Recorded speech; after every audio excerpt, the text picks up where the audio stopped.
Human beings are the only species that deliberately deprive themselves of sleep for no apparent reason. After 20 hours of being awake, you are as impaired cognitively as you would be if you were legally drunk.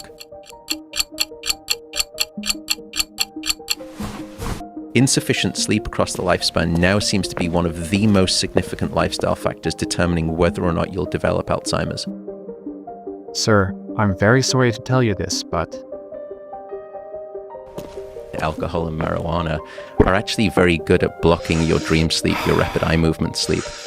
And so what happens is that the brain is quite clever in this regard. It builds up a clock counter of how much dream sleep you should have had, but have not been getting. And it starts to develop this increasing appetite and hunger for dream sleep.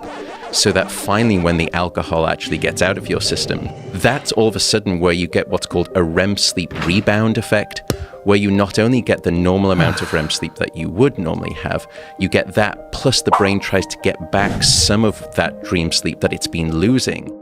People, they'll say, look, I had a bit too much to drink last night. Maybe it was a Friday or Saturday. They sleep in late. They say, I just had these crazy dreams. What happens there is a kind of an acute version where the alcohol is swirling around in your system. And after about 6 hours, your liver and your kidneys have finally excreted all of the alcohol. And your brain has been deprived of dream sleep for that first 6 hours.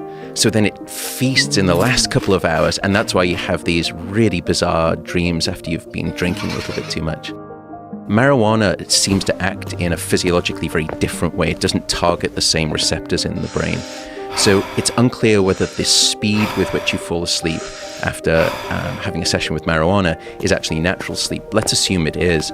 The problem, however, is that it then will start to disrupt REM sleep. That's where marijuana may actually impact dream sleep and shut it down and block it. So we know those numbers, actually. Almost 1 out of every 2 adults in America are not getting the recommended 8 hours of sleep. Almost 1 out of every 3 people that you pass on the street are trying to survive on 6 hours or less of sleep. The number of people who can survive on 6 hours of sleep or less without showing any impairment is 0.